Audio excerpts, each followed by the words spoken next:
everybody like to mute except Sandy, maybe? Okay, the poem that I'm going to read is called The Race Card.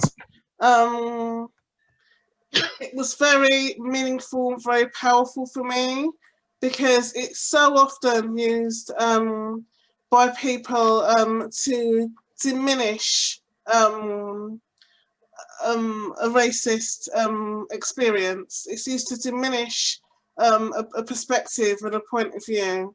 So here it is, the race card. I hate the statement, playing the race card. It lacks understanding, compassion, empathy, and is hard. It minimizes what I'm feeling and how I've been made to feel.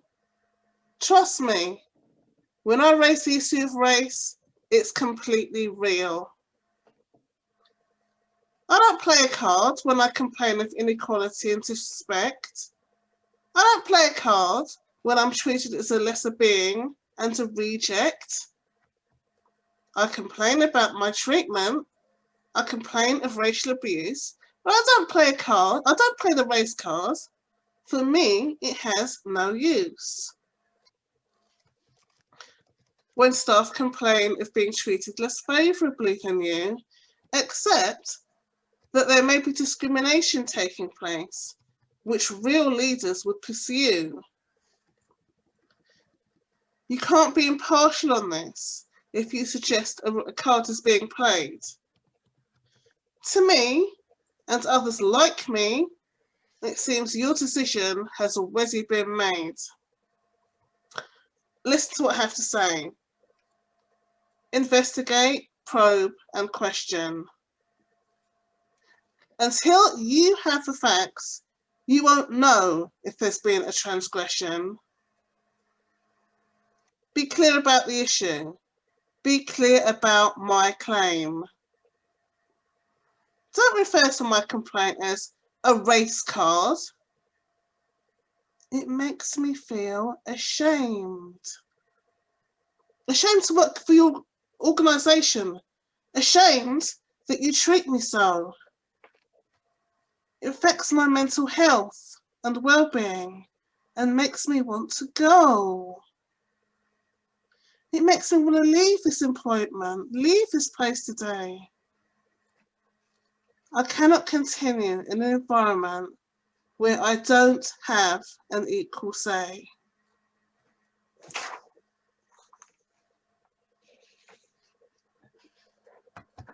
Thank you.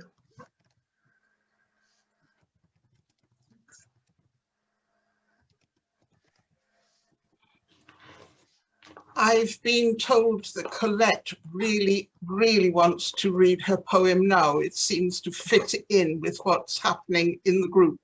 Okay. Is that acceptable? Yeah. Right, thank you. Colette, we're listening. Can I say, I just find myself surprised because I didn't actually say that, but I'm more than happy to read it now. Thank you. If I could just go into the chat and then I can read it. If you can bear with me. Right. Which poem is it? Do you want to put it on the share the screen? It's a privilege, and I've been helped by Malika, who has put it up on the screen for me.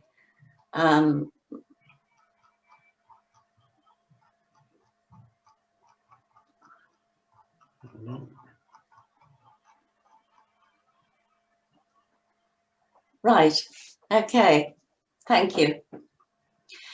Please let me speak and hear what I have to say. Please stop interrupting and putting obstacles in my way.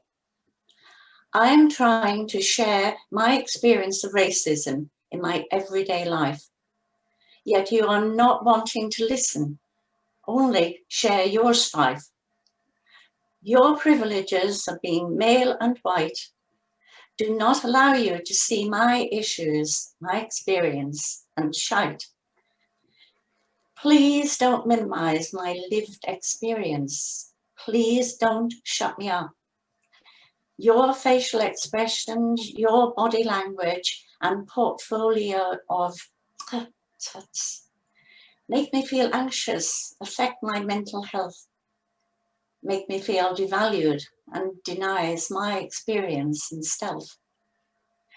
Racism is ugly, it's toxic, and it's wrong.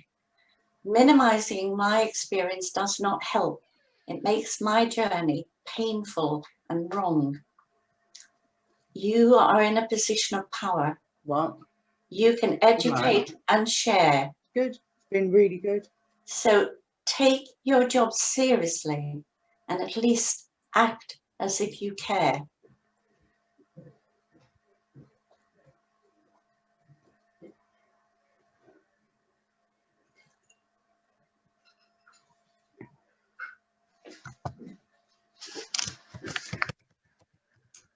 Thank you, Colette. Thank you. Okay. I can see from other people's faces that they are, as they've heard the words as much as I did. Thank you. But it seems that other people have poems to share. So what we need to do now is gather the comments from our groups. And maybe we can just have a poetry evening. How many people would like a poetry evening? Okay, it's on the planning board. Right, thank you. So there were, I believe, 9 groups today. Would group 1 like to feed back their comments? I'm afraid it's me again. There were 5 of us, 3 of whom have left early. So we tossed it up with Anna and myself. She read last week, so it's down to me, folks. The thing that came up in our group was BAME. And there were some questions about language and how people are defined by language. And there was a mixture of opinion, you know, that way. And speaking personally, I'm forever trying to get something right and not always managing it. So we looked at labels and for Black people, how the importance of being alongside people for them to define themselves and for them, not us, not a white person to do that. And the other thing was language again, that 2 people in the group had a hearing problem and sometimes can't pick up accents and were anxious that that wasn't seen as being racist. And another person in the group who was Black said that for him, it was the way, the relationship that they had with the person and not always having that anxiety about getting it right. That's it. Thank you. I believe we were group 2, and we came up with things that echo through the conversations all the time. And that is, we need to make ourselves aware of racism. However we do that, might be reading, it might be conversation, it might be actually looking at what happens on public transport, but make ourselves aware and then call out racism. But first you've got to recognize it.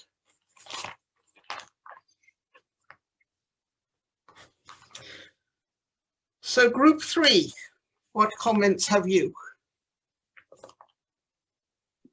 Hi there. I just want to quickly say that it was a very interesting talk and it would have been nice to have more time to discuss these things. But yeah, so the comments that we have are, we talked about The roots of racism being coming from colonialism and the Atlantic slave trade. We also discussed the distinction between racism and discrimination. We discussed the importance of white people in acknowledging their privilege and the importance of educating themselves about structural racism and their position of power. We agreed that on a practical level that it's essential that we start where we are within our own communities. And we also touched on the idea of white people becoming allies to fighting racism, and something as simple as reaching out to the Black community where they are, or wherever they may be. Yeah, reaching out to the Black community, reaching out to people of color and asking, what can we do and how can we support your cause? Thank you. Thank you. When I've turned my page, there we go. Group 4, please. Was that us, Jackie? Are we group 4? Yep. Okay, I said that I would feedback. Where does it come from? We said it comes from family, friends, from the environment, and those values are set by the age of 20. And if they don't change, you will remain the way that you are. He also said it comes from the fear of the media, from powerful people in powerful positions using their power to discriminate and belittle. And sometimes the leadership in organizations, they don't walk the walk. They have the signs, the policies, the procedures, but they don't walk the walk. They just talk the talk, and it becomes part of the culture of the organization. We also said that this fear of attitudes, fear of people sort of rising up. But we also said that what we do about it is that we need to educate. I was saying that I run a book club for leaders, and the leaders read the books like The Subtle Acts of Inclusion, How to Be an Anti-Racist, and they get ideas of how to role model that when they go back into the organisation. We also need to start with children, because children become adults and children become employees at different levels. And one of the things I said that we're doing to try and eradicate it is getting children to write books for children on how not to be racist and what it feels like to be racist. But also I've got a young student from Holy Cross College in Bury who's writing a pocketbook for me on colourblindness and how that impacts. So really sort of taking action, not just talking the talk, but walking the walk. Thank you. Group 5. I think that was us, was we group 5? Yeah. So the 3 main points that came up for us was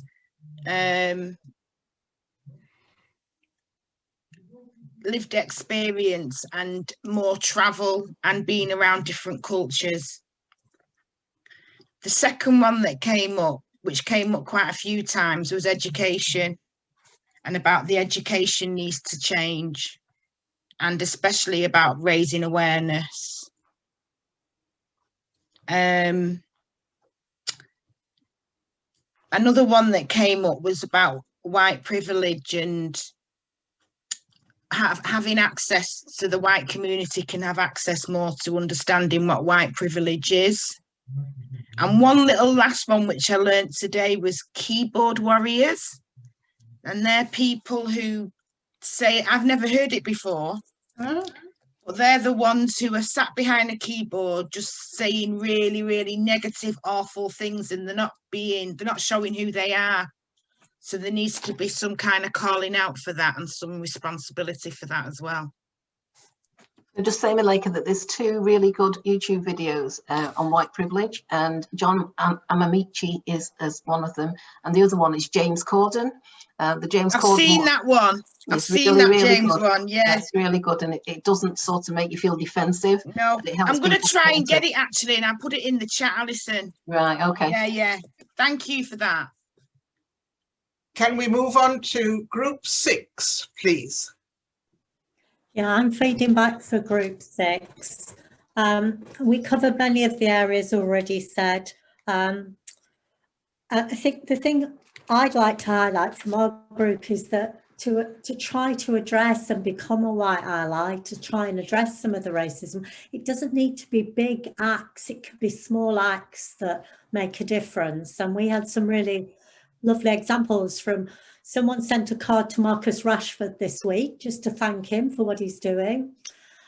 Someone else in the group was talking about some amazing stuff that seems to be going on at Manchester Met around what's happened, you know, a response to George Floyd and how it can then start to influence some of the policies and the way the university works. I shared an older person who's part of my congregation who really got into looking at Black classical music because that's her passion, and realised that actually everything she listened to was from a white composer, and there's a lot of brilliant Black composers out there. So we were kind of keeping it close to what's happening for people, but the sheer fact was that we need to be brave and find ways of challenging it in our everyday circumstances. Thank you. Thank you. Thank you. Group 7. Hi, good evening. I'm going to speak for Group 7.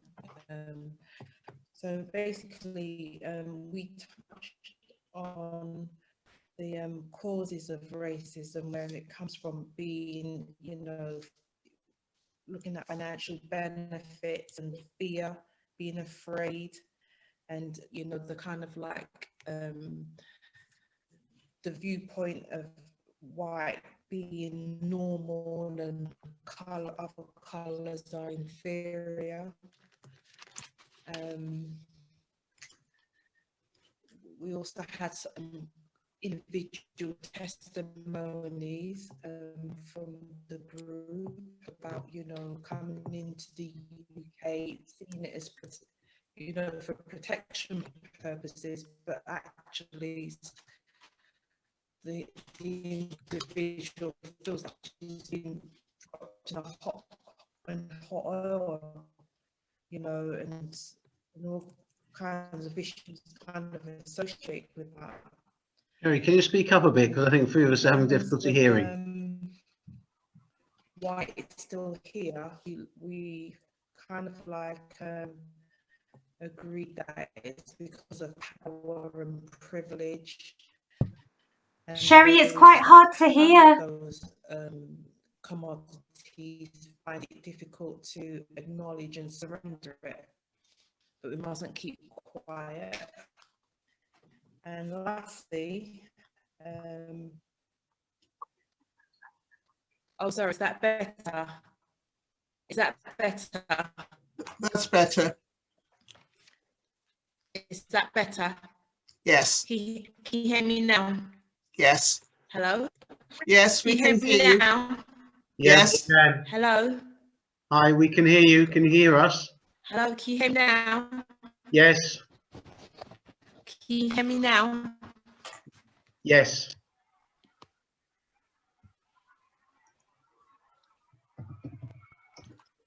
Is that better? That's better.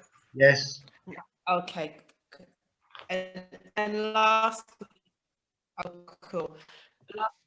Oh, that's good. Okay, just Sherry. yeah, I can hear you. Sherry, Lastly, right. Okay, Sherry. I think about, we've missed standing up to Sherry. racism, Sherry. by Sherry. raising our voices in networking and campaigning, and also speaking out and speaking. Sherry. Okay, thank you. I'm afraid the connection was so poor that we have missed most of what Yes, I can hear you. Yes. The connection was so poor that we missed most of what you said. Would you please type that? Yes, I can hear you. Send it to Warren. And then we can capture everything that your group said. Oh. Can you do that? I've just asked her in chat as well, and I think she's got the message. Okay. Thanks, Sherry, if you can hear us. Thank you. Group 8. Okay, hi Oh, everybody. I'm going to do my feedback now from I will group do that. 8. No Can you hear me? Sure. Can you hear me okay? Thank you. Elizabeth, we can hear you. Yes, thank you. And I support the idea. It's very important that we hear from Sherry. It's a shame we couldn't hear her clearly, but it'd be nice to hear what she was saying. So we talked about the roots of racism being to do with colonialism. You know, we talked about fear, and lack of knowledge about other people and how all of this can be part of what racism is.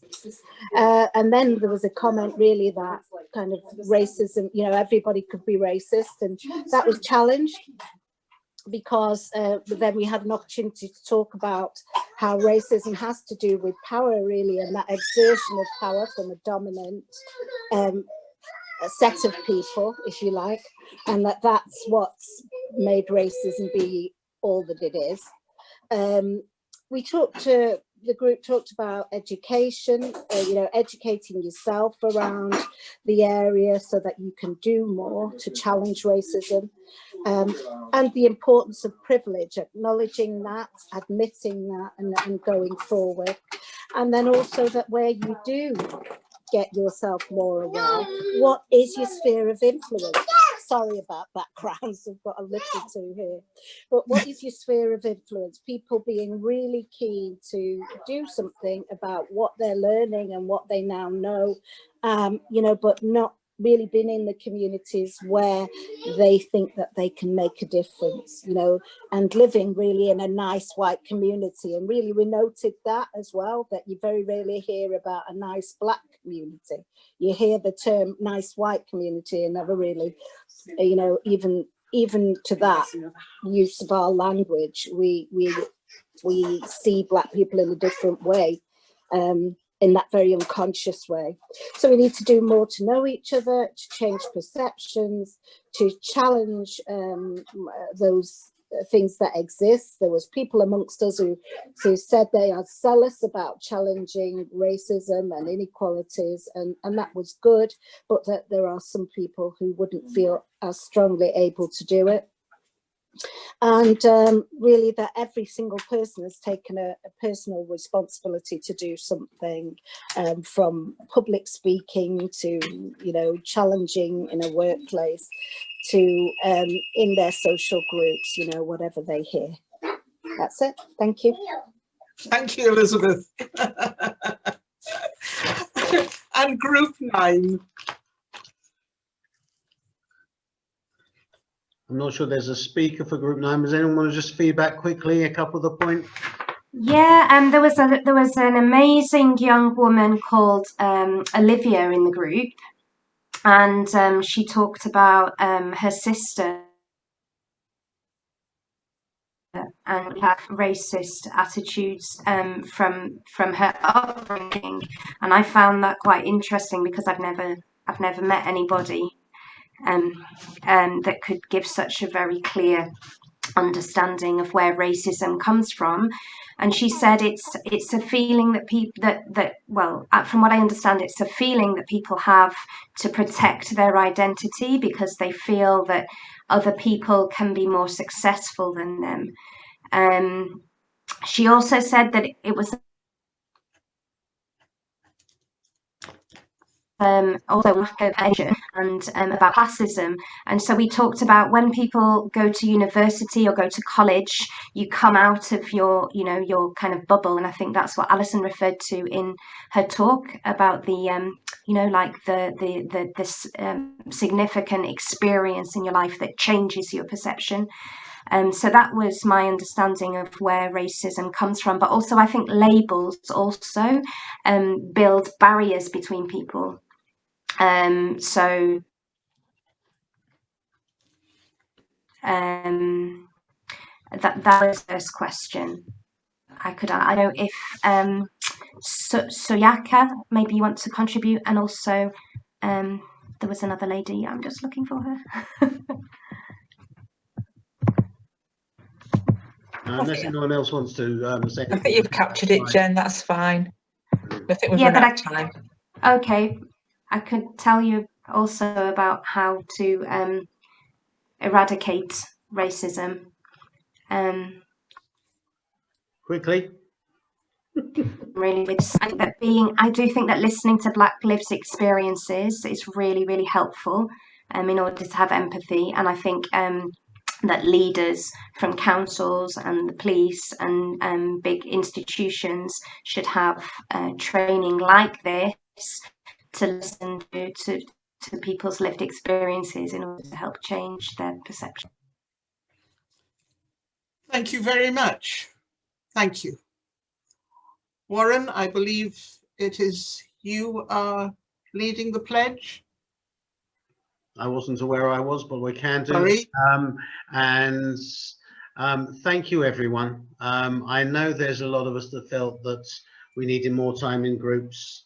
Those who have been us from the start of the journey know we've increased from an hour from the seminars to an hour and a half from the workshop, so we can incorporate the breakout groups. We're still not managing it tonight. There's just so much to discuss. But a massive thank you to Alyson for starting us off and for the input tonight. As you can see, it is very much appreciated. Thank you everyone for your participation. I will share the screen for the pledge, which I'll invite everyone to read with us. What I need to do is just find it. Hold on, I've got too many things open by the looks of it. 1 second. It's somewhere here, I know that, but let's come back to that. There we go. And yeah, next week we will be exploring something about the courageous conversations we were talking about a couple of weeks ago. And we'll be very fortunate to have Janet and Diane leading us and helping us to have some courageous conversations and to explore a bit more. And the week after, Elizabeth, who's desperate to share a poem tonight and say something else, will have the floor and be able to help us forward. So here hopefully is the pledge, and I invite you all, if you want to mute, stay muted or unmute and join in as we read the pledge for Black Lives Matter, which we sort of agreed at our conference in November. Racism has no place in this world, in our country, in our cities, in our community, or in our home. We will use our voice and our platform to challenge racism at every opportunity. To our colleagues, families, friends of the Black community, we stand in solidarity with the Black community. We are your pathmates, and we shall use our voice to challenge racism at every opportunity. We will look within our communities and identify where we can be better, continue to challenge those who know better. Black Lives Matter. November 2020. Thank you all. Thank you. Apologies we've run over time, but I hope you agree it was worth it. There's a long way to go still. I think we have made massive steps. There's a lot we can do. I think we're identifying some of the things we can do. And by the end of these 6 workshops, we'll hopefully be happy and confident and able to go and make some difference, ready to come back and strengthen each other to do even more. Okay. Thank you all. Thank you. Thank you, everybody. Thank you. Bye. Thank you. Thank you. See you next Bye. Bye.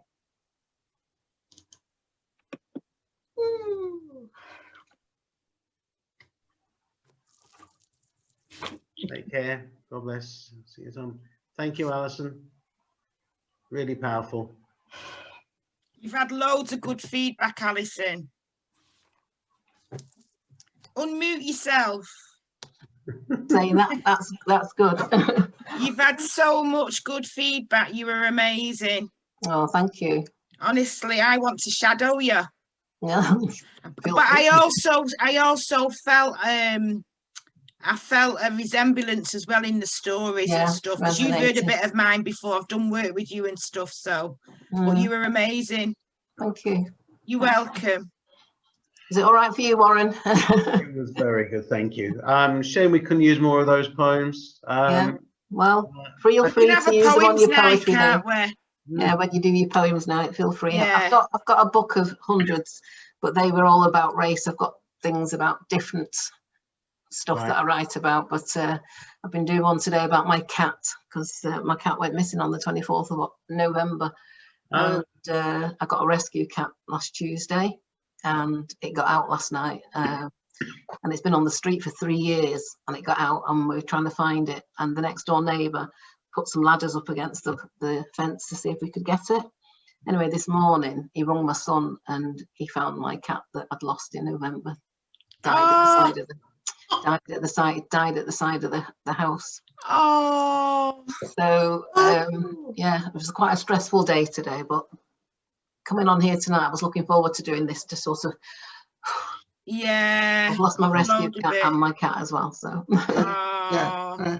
I know. Well, I usually light a candle every night when I go to sleep for those that are struggling, so I'll send it to you and your cats tonight in the family. Thank you. Welcome.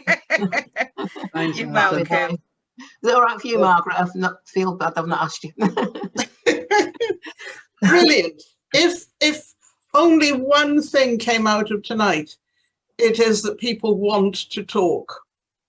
People want, this group wants to hear. Yeah.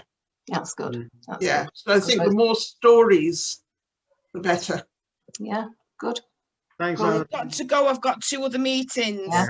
I'm going to get my dinner now. Yeah. Joel and Diego when you speak to him. I will do. He's been on about the cat today, so, you know, I've got to keep an eye on him. All right. Bye. God bless. Thanks. Bye-bye. Bye.